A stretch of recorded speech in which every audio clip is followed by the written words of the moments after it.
जय श्री कृष्णा। राधे राधे दोस्तों, एक बार फिर से स्वागत है आपका हमारे चैनल व्रत त्योहार कहानियां में। श्री शिवाय नमस्तु। शंकर भगवान की जलाधारी में से पानी नीचे बहे। जैसे ये गोल जलाधारी है, ये शिवलिंग है, यहाँ से पानी नीचे बहता है।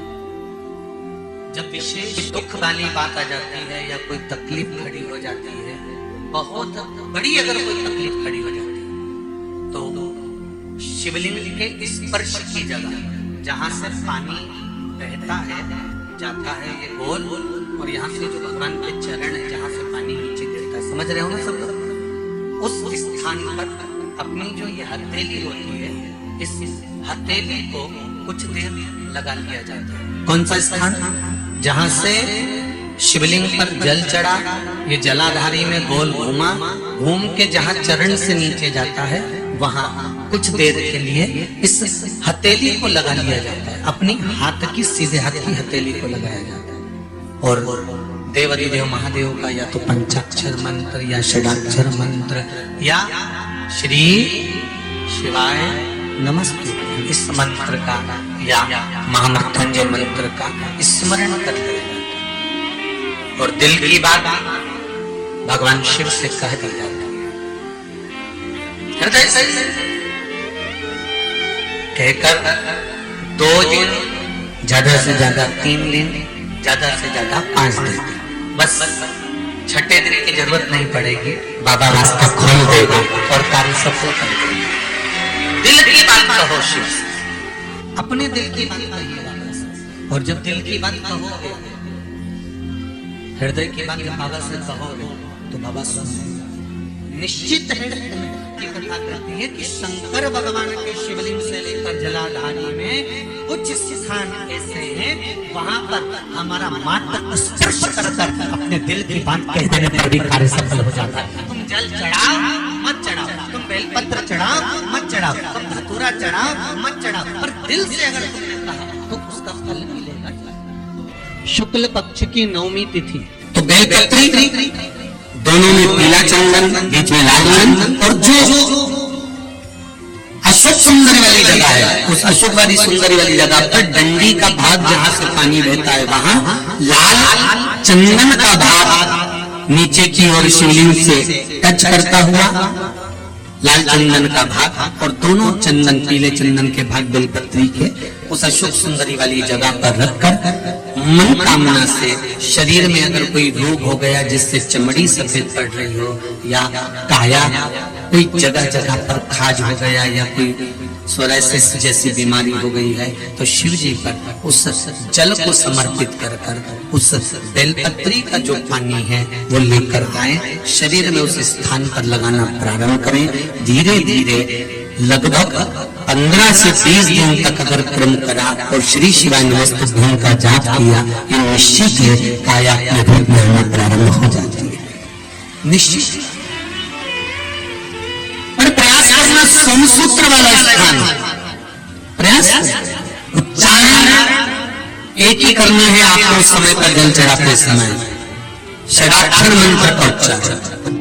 कभी मौका मिल जाए, विवाह शादी में देरी हो रही हो, या कोई नया कार्य चालू कर रहे हो उसमें देरी हो रही हो, या कोई सर्विस के लिए, नौकरी के लिए जा रहे हो और वो कार्य नहीं हो रहा हो, तो एक धतूरा, केवल एक धतूरा, उस धतूरे को फोड़कर उसके अंदर का फल निकालकर उस फल को शिवलिंग पर चढ़ाकर 1 लोटा जल शंकर भगवान को समर्पित कर। दिन होना चाहिए मंगलवार। कौन सा दिन होना चाहिए? जम के बोलो जरा, मंगलवार समर्पित करो। उसके बाद में आप विवाह के लिए अगर समर्पित करे हैं तो विवाह में देरी नहीं होगी। व्यवसाय और व्यापार के लिए या नौकरी के लिए समर्पित करे हैं तो उसमें देरी नहीं होगी। डिब्बी लो, काशी विश्वनाथ का नाम लो और 21 बार उतारो, और उतार कर किसी पेड़ के नीचे तक खड्डा खोद कर उसको दबा दीजिए। आपका काम यूं सफलता की ओर बढ़ना चालू हो जाएगा। शनि की कुदृष्टि समाप्त, 7.5 ढैया समाप्त, परेशानी शनिवार के दिन जो पीपल के वृक्ष में सरसों के तेल का दीप लगाता है उसको शनि कभी परेशान नहीं करता है। एक बात हमेशा ध्यान रखिएगा, मान लो अगर कोई भारी रोग ऐसा शनि महाराज के कारण हो गया हो, अच्छे काम करते करते उल्टे हो रहे हैं, होते हैं किसी किसी के साथ में, विपरीत परिस्थितियां आ जाती है, अच्छा करने जाओ बुरा हो जाता है, अच्छा कर्म करने जाओ बुरा हो जाता है। तो पीपल के वृक्ष की जो छाल होती है, छाल देखिए, पीपल के वृक्ष में जो छाल लगी होती है, उस छाल को घिसकर चंदन बनाकर भगवान शंकर का स्नान कराकर, अभिषेक कराकर, पूजन कराने के बाद में पिपलेश्वर महादेव का नाम लेकर, कौन से महादेव? पिपलेश्वर महादेव का नाम लेकर वो जो घिसी हुई छाल होती है, उस छाल का तिलक भगवान शंकर को लगा लो और उसी का थोड़ा सा भाग अपने कंठ पर, मस्तक पर लगाना प्रारंभ कर दो। धीरे धीरे जो विपरीत दशा है वो सुधरना प्रारंभ हो जाती है। पर नाम याद रखना, पिपलेश्वर महादेव का। वो भी शनिवार के दिन पीपल के वृक्ष की पूजन करेगा, दूध चढ़ाएगा या मिष्ठान का भोग लगाएगा, लक्ष्मी और नारायण उसके घर में प्रवेश कर जाएगा। लक्ष्मी और नारायण उसके घर में प्रवेश करेगा, इसलिए नियम बनाया। कौन से दिन? शनिवार। लक्ष्मी जी बोली, नारायण आपने तो एक दिन का वार लिख दिया, शंकर जी ने 7 वार बनाए हैं, रविवार, सोमवार, मंगल, बुध, गुरु, शुक्र और शनि, ये शिव जी ने बनाया। अब एक दिन आपने अपना बना लिया, बाकी के दिन अगर कोई इस पीपल के वृक्ष के नीचे आएगा और यहाँ तो दरिद्रता बैठी है, तो उसका क्या होगा? भगवान नारायण बोले, सुन दरिद्रता, तेरे से एक विनती है, अगर कोई भी मनुष्य इस पीपल के पेड़ के नीचे अगर 7 दिन में आता है और उसके हाथ में अगर कोई सामग्री होती है तो तू उसके घर में प्रवेश नहीं करेगी। नियम है पीपल के वृक्ष का, या तो पानी का लोटा लेकर जाओ, कुंकू का चोपड़ा लेकर जाओ, शक्कर लेकर जाओ, या पेड़ के नीचे चींटी को डालने के लिए आटा ले जाओ, पर खाली हाथ पीपल के वृक्ष के नीचे कभी मत जाओ, कभी नहीं जाओ। खाली हाथ जाओगे तो दरिद्रता तुम्हारे घर में प्रवेश करेगी। दरिद्रता उठकर खड़ी होकर बोली, नारायण तुमने अपनी मनमानी करी है, एक दिन मुझे भी मेरा चाहिए। भगवान ने कहा, बोल कौन सा दिन चाहिए? दरिद्रता कहती है, रविवार के दिन इस पीपल के वृक्ष के नीचे मैं दिन भर नृत्य करूं, इसमें रहूं, और जो यहां आए रविवार को मैं उसके घर में प्रवेश करूं। भगवान ने कहा, ठीक है। दरिद्रता, रविवार का दिन एक ऐसा दिन रहेगा जिस दिन तू इस पीपल के वृक्ष के नीचे नृत्य करेगी और जो आएगा इस पीपल के वृक्ष के नीचे तो उसके साथ प्रवेश करेगी। मैंने तुझे वर दिया। विशेष जब कामना रहती है, विशेष कामना, आज आपका मन कर गया 108 चावल के दाने मेरे को शिव जी को चढ़ाना है, 108 चावल के दाने मुझे शंकर भगवान को चढ़ाना। विशेष आज आपके मन में कोई मनोरथ बड़ा है, कोई कामना बड़ी है, और बाबा से आपने विनती करी कि मेरा ये कार्य अटक रहा है, आप पूरा करोगे, मुझे विश्वास है। 108 चावल के दाने चढ़ाना है। आपने चंदन लगाया, हाथ की हथेली पर 108 चावल के दाने जो घर से गिनकर लेकर गए हो उसको हथेली में रखा। एक एक चावल का दाना नहीं चढ़ाया, हथेली में रखकर जो विशेष कामना, जैसे किसी कर्मकांडी ब्राह्मण से पूछा जाए, पूजन होने के बाद में विशेष अर्घ दिया जाता है, विशेष अर्घ।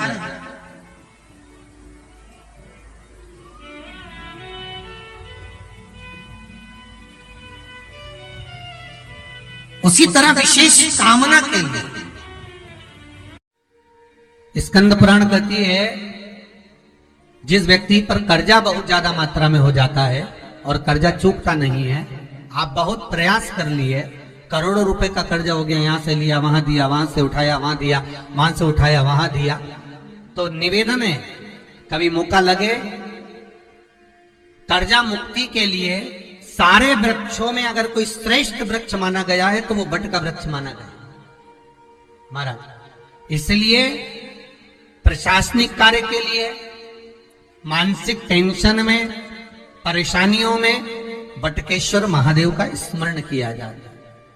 और यदि निवेदन करूंगा बहुत ज्यादा, यदि आपको कर्जा हो गया है, बहुत ज्यादा कर्जा हो गया और वो कर्जा चूक ही नहीं रहा, तो थोड़े दिन बड़ के पेड़ के नीचे आप बटकेश्वर महादेव के लिए 1 लोटा पानी, उसमें थोड़ा सा पिसा हुआ चावल पीस के गला लेना चावल को और पीस लेना, पीस के उस पानी में मिला लेना और मिलाकर उसमें थोड़ी सी हल्दी पिसी हुई डालकर बटकेश्वर महादेव के नाम से बड़ के पेड़ के नीचे अपनी कामना कर कर जो कर्जा हुआ है उस कर्जे का भान देते हुए, स्मरण देते हुए छोड़ दीजिए। महाराज 2 या 3 सोमवार एक ही जगह पर करना, 3 सोमवार बाद वहीं से बड़ के पेड़ की थोड़ी सी जड़ उठा लाना और उस जड़ को एक कोई धागे में बांधकर या तो अपनी गले में डाल लो या अपनी जेब में पटक लो, उसको थोड़े दिन पटक कर रखना, लगभग 2 से 3 महीना पटक कर रखो। वो जड़ जैसे बड़ का पेड़ विस्तार होता है, पानी गिरे ना गिरे, जल वृष्टि हो ना हो, गर्मी पड़े ना पड़े, उसको कोई फर्क नहीं पड़ता, बड़ का वृक्ष आप रूप फैलता जाता, उसकी जड़ें अपने आप प्रबल होती है।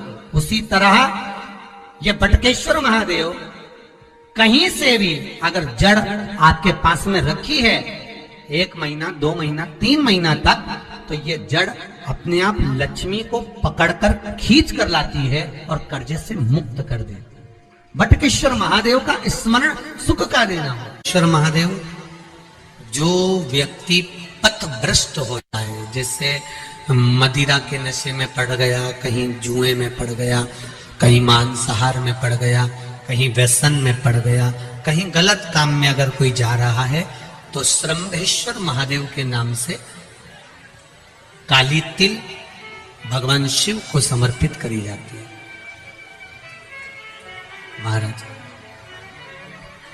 काली तिल को वापस उठाकर ले आते हैं, उसी काली तिल को जो मदिरा का नशा करने वाला होता है या जो गलत व्यसन में डूबा हुआ होता है, उसको वो सुबह के समय अगर नहीं खाता तो भोजन के साथ उसको दिया जाए। श्रम्भेश्वर महादेव।